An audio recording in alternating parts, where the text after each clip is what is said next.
ದೇಶದ ನಿಜವಾದ ದೇಶಭಕ್ತರು, ಈ ದೇಶವನ್ನು ಕಟ್ಟಿದವರು, ಈ ದೇಶವನ್ನು ಉಳಿಸಿದವರು, ಈ ದೇಶಕ್ಕಾಗಿ ಶ್ರಮಿಸುವವರು, ಈ ದೇಶವನ್ನು ಸುಂದರಗೊಳಿಸಿದವರು. ಮಂದಿರಗಳು, ಮಸೀದಿಗಳು, ಚರ್ಚ್ಗಳು, ನಂತರ ರಸ್ತೆಗಳು, ವಾಹನಗಳು ಓಡಾಡಲು, ನಂತರ ಊರಿಂದ ಊರಿಗೆ ರೈಲು ಹಳಿಗಳನ್ನು ನಿರ್ಮಿಸುವುದು, ಕಾಮಗಾರಿ ಕೆಲಸ ಮಾಡುವುದು, ಈ ಎಲ್ಲ ಬಡ ಜನರ ಶ್ರಮವಾಗಿದೆ. ಕೊನೆಗೆ ರೈತನಾಗಿ ಅನ್ನವನ್ನು ನೀಡುತ್ತಾನೆ. ಇನ್ನೂ ವಿಪರ್ಯಾಸವೇನೆಂದರೆ ಅದೇ ಬಡ ಜನ ಕೊನೆಗೆ ನಾವು ತಿಂದ ಆಹಾರವನ್ನು ಶೌಚ ಮಾಡಲು ಶೌಚಾಲಯ ಕೂಡ ಕಟ್ಟಿಕೊಟ್ಟಿರುತ್ತಾನೆ. ಇಂಥ ಒಂದು ಜನಗಳಿಗೆ ಇವತ್ತಿನ ದಿವಸದಲ್ಲಿ ಯಾವ ಯಾವ ರಂಗದಲ್ಲಿ ಎಷ್ಟೆಷ್ಟು ಮನ್ನಣೆ ಸಿಕ್ಕಿದೆ ಅನ್ನೋದೇ ವಿಪರ್ಯಾಸ. ಬನ್ನಿ ಮುಂದೆ ನೋಡುತ್ತಾ ಹೋಗೋಣ.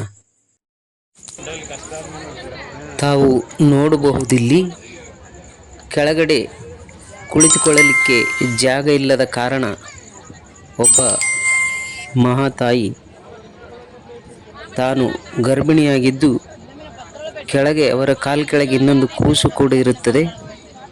ಮೇಲ್ಗಡೆ ಕೂತು ಊಟ ಮಾಡಲು ಜಾಗ ಇಲ್ಲ. ನೋಡಬಹುದು ತಾವು ಕೆಳಗೆ ಜನಗಳು ಕಿಕ್ಕಿರಿದು ತುಂಬಿದ್ದಾರೆ. ಒಂದು ಹೆಜ್ಜೆ ಕಿತ್ತಿ ಮುಂದೆ ಹಿಕ್ಕಲು ಆಗದಂಥ ಪರಿಸ್ಥಿತಿಯಲ್ಲಿ ಜನಗಳು ತುಂಬಿಕೊಂಡಿದ್ದಾರೆ. ಈ ಒಂದು ಯಶವಂತಪುರ ಬೀದರ್ ರೈಲು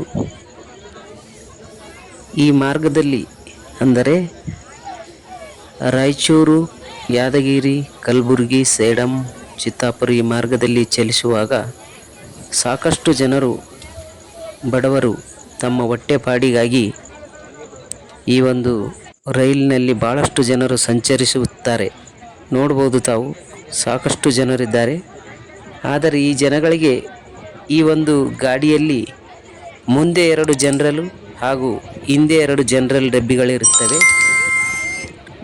ಇವು ಸರಿ ಹೋಗದ ಕಾರಣ ಈ ಜನಗಳು ಹೇಳುವುದೇನಂತಂದರೆ ಇನ್ನೂ ಒಂದು 2 ಬೋಗಿಗಳನ್ನು ಹೆಚ್ಚಿಗೆ ಹಾಕಿದರೆ ತುಂಬ ಅನುಕೂಲ ಆಗುತ್ತೆ ಸರ್ ಅಂತಾರೆ. ಇಲ್ಲ ಅಂದರೆ ಯಾವುದಾದ್ರೂ ಒಂದು ವಿಶೇಷವಾದ ರೈಲು ಈ ಮಾರ್ಗದಲ್ಲಿ ಸಂಚರಿಸಲು ಬಿಟ್ಟರೆ ನಮಗೆ ಇನ್ನೂ ಒಳ್ಳೆಯ ಅನುಕೂಲ ಆಗುತ್ತೆ ಸರ್. ಯಾಕಂತಂದರೆ ನಾವು ಬಡವರಾಗಿದ್ದೀವಿ, ರಿಸರ್ವೇಷನ್ ತೆಗಿಸಲು ಆಗಲ್ಲ. ಆದರೆ ಒಂದು ವೇಳೆ ರಿಸರ್ವೇಷನ್ ತೆಗಿಸಲು ಹೋದರೂ ಕೂಡ ನಮಗೆ ರಿಸರ್ವೇಷನ್ ಸಿಗಲ್ಲ. ಯಾಕಂದರೆ ನಾವು ಬಡವರಾಗಿರೋದ್ರಿಂದ ನಮ್ಮ ಹಕ್ಕೆ ಊಟ ಮಾಡುವಂಥ ದವಸ ಧಾನ್ಯಗಳು ಕೂಡ ಈ ಒಂದು ರೈಲಿನಲ್ಲಿ ತೆಗೆದುಕೊಂಡು ಹೋಗುತ್ತೇವೆ ಅಂತ ಹೇಳ್ತಿದ್ದಾರೆ. ಅದಕ್ಕಾಗಿ ಬನ್ನಿ ನೋಡೋಣ ಇವರ ಒಂದು ಪರಿಸ್ಥಿತಿ ಏನಿದೆ ಅನ್ನೋದು ಕೇಳಿ ತಿಳ್ಕೊಳ್ಳೋಣ ಅವ್ರ ಜೊತೆ. ತಾವು ಕೂಡ ವೀಕ್ಷಣೆ ಮಾಡಿ ನೋಡಿ ಯಾವ ರೀತಿ ಜನರು ಕಿಕ್ಕಿರಿದು ತುಂಬಿದ್ದಾರೆ ಅನ್ನೋದು.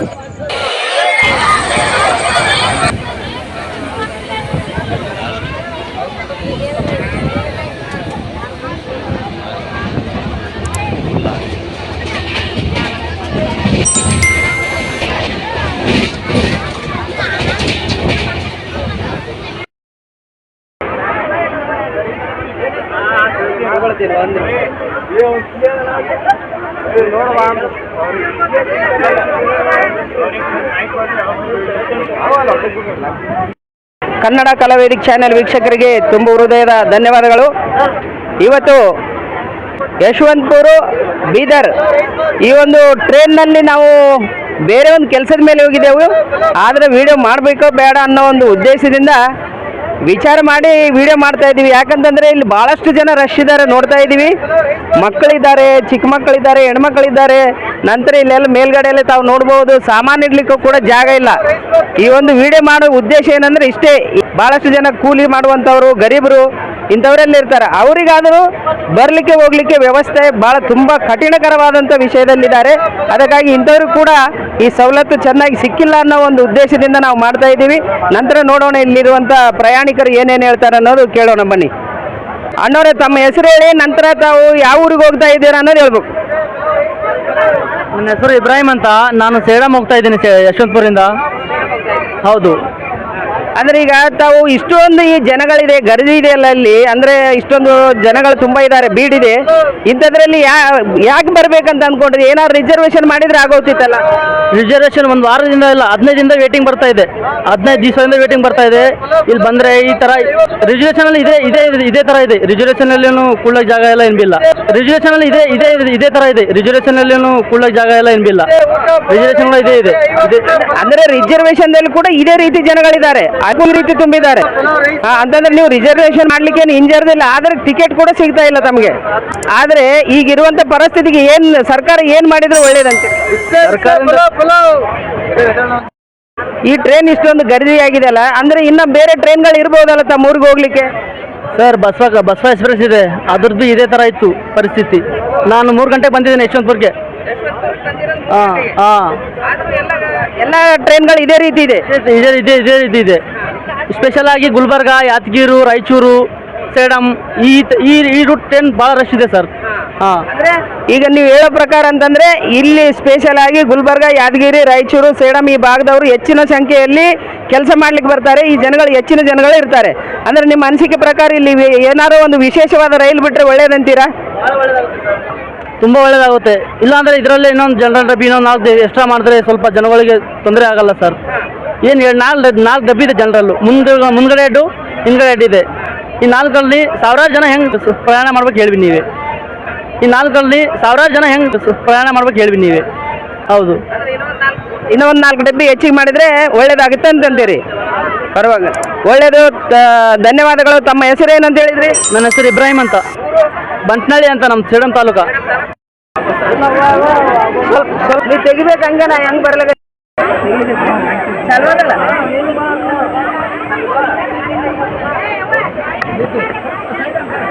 ತಾವು ನೋಡ್ತಿರ್ಬೋದು, ಇಲ್ಲಿ ಒಂದು ಕಾಲಿಡ್ಲಿಕ್ಕೂ ಕೂಡ ಜಾಗ ಇಲ್ಲ.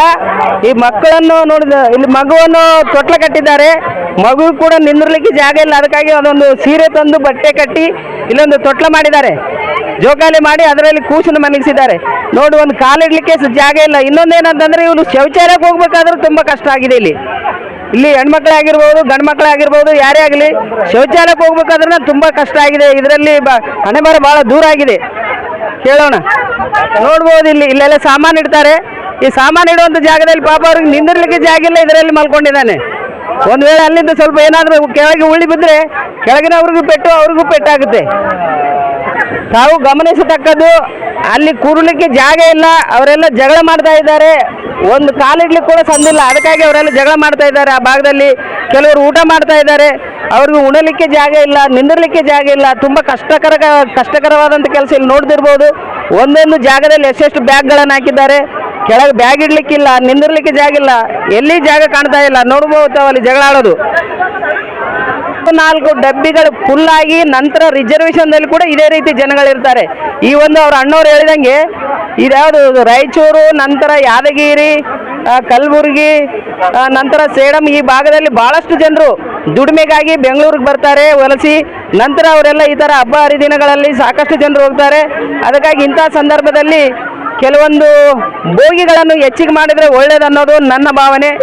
ಇದರಲ್ಲಿ ಯಾವ ಸರ್ಕಾರಕ್ಕೆ ಅನ್ಬೇಕು, ಯಾವ ಅಧಿಕಾರಿಗಳಿಗೆ ಅನ್ಬೇಕು ಅನ್ನೋದು ನಮ್ಗೆ ಗೊತ್ತಾಗ್ತಾ ಇಲ್ಲ. ಅದಕ್ಕಾಗಿ ದಯಮಾಡಿ ಇದನ್ನು ವೀಕ್ಷಿಸಿದಂಥ ಜನಗಳು ತಾವು ಏನನ್ನೋದು ಕಾಮೆಂಟ್ನಲ್ಲಿ ತಿಳಿಸ್ಬೇಕಂತೇಳಿ ತಮ್ಮಲ್ಲಿ ಕೇಳ್ಕೊಳ್ತಾ, ಈ ಒಂದು ದೃಶ್ಯವನ್ನು ತಮಗೆ ಹೇಗೆ ಅನಿಸಿತು ಅನ್ನೋದು ಕೂಡ ಕಾಮೆಂಟ್ ಬಾಕ್ಸ್ನಲ್ಲಿ ಬರೆದು ಕಳಿಸಿ. ಎಲ್ಲರಿಗೆ ತುಂಬ ಹೃದಯದ ಧನ್ಯವಾದಗಳು. ನಮಸ್ಕಾರ.